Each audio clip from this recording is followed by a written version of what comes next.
Jemaat yang dikasihi Tuhan Yesus, untuk memulai ibadah kita pagi ini, marilah kita berdoa. Anugerah dari Tuhan kita Yesus Kristus dan kasih setia dari Allah Bapa menyertai kita semua. Amin. Firman Tuhan menjadi renungan kita hari ini, Rabu 8 Juli 2020, tertulis dalam kitab Yeremia pasal 13 ayat 1. Beginilah firman Tuhan kepadaku. Pergilah membeli ikat pinggang lenan, ikatkanlah itu pada pinggangmu, tetapi jangan kau celupkan ke dalam air. Demikianlah firman Tuhan. Jemaat yang berbahagia, selamat pagi, salam. Sejak dari zaman perunggu, ikat pinggang sudah dikenal oleh manusia. Ikat pinggang dibuat dari bahan alami seperti akar pohon, kulit kayu, juga dari daun-daunan yang dianyam dan disambung.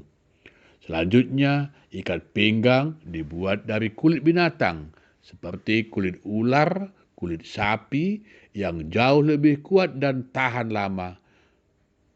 Pertama kali temukan dari peninggalan peradaban Mesir kuno dan Mesopotamia. Di negara barat, ikat pinggang baru dikenal masyarakat pada akhir abad ke-17. Awalnya, ikat pinggang dirancang hanya untuk laki-laki saja. Tetapi seiring dengan perkembangan zaman, ikat pinggang dibuat juga untuk perempuan. Gunanya untuk mengukur kelangsingan tubuhnya, sehingga berguna untuk mode dan fashion. Pada abad ke-19, dunia militer memakai ikat pinggang. Letaknya bukan di dalam baju atau diikat ke celana panjang. Bukan, tetapi berada di luar baju. Karena fungsinya adalah untuk tempat alat perang seperti granat, pisau lempar, dan sebagainya. Jemaat yang diberkati Tuhan. Firman Tuhan hari ini memerintahkan kepada Nabi Yeremia agar membeli ikat pinggang dari kain lenan.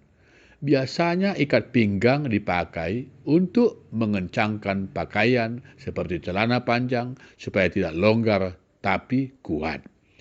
Namun dalam ayat firman Tuhan hari ini, Yeremia disuruh membeli ikat pinggang untuk dipakai hanya sesaat.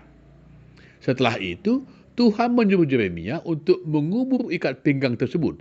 Selanjutnya, setelah berlangsung beberapa lama, Tuhan kembali menyuruh Yeremia untuk menggali ikat pinggang yang sudah dikubur itu. Hasilnya, ikat pinggang itu sudah lapuk dan tidak berguna lagi. Jemaat Tuhan yang berbahagia, ikat pinggang itu adalah ilustrasi dari bangsa Israel sendiri. Israel sebagai bangsa pilihan Allah menjadi kesayangan Allah. Umat Israel diletakkan Allah di bagian pinggangnya, tempat terhormat sebagai simbol kekuatan. Selama Israel berada di pinggang Allah, maka bangsa itu menjadi hebat, kuat, dan jaya. Tetapi ketika bangsa itu menyembah ilah lain, menyimpang dari kehendak Tuhan, maka Tuhan sangat marah, sehingga bangsa yang durhaka itu akan dihancurkan, dikubur hingga tidak berguna lagi. Kita sebagai umat pilihan Tuhan, darah Yesus Kristus sudah menguduskan kita dari dosa dan maut. Kita sudah menjadi anak-anak Tuhan, menjadi pewaris kerajaan surga. Firman Tuhan hari ini mengingatkan kita supaya kita tetap setia, tunduk kepada Tuhan Yesus. Jika dunia ini menggoncang iman kita melalui sakit corona atau sakit kanker, sakit tumor, sakit jantung, stroke, sakit gula, ataupun melalui kehancuran ekonomi, bahkan mengancam jiwa kita pun, jangan pernah berpaling dari Tuhan Yesus. Apapun yang terjadi di dunia ini, seberat apapun derita yang kita alami, tetaplah setia kepada Tuhan Yesus. Karena Tuhan Yesus sebagai Raja yang berkuasa di dunia dan di surga, hanya Dialah satu-satunya tempat kita mengadu dan tempat kita berlindung. Kalau Tuhan mau, Dia sanggup melepaskan kita dari segala penderitaan yang kita alami. Tetapi jika Tuhan izinkan kita mengalami penderitaan, maka disinilah iman kita diuji, dimurnikan, sehingga kita semakin bersandar, berserah kepada kehendak-Nya. Setelah kita menang dalam segala pergumulan dan penderitaan itu, maka kita akan layak menerima mahkota kehidupan yang disediakan oleh Tuhan Yesus bagi setiap umat yang setia kepadanya.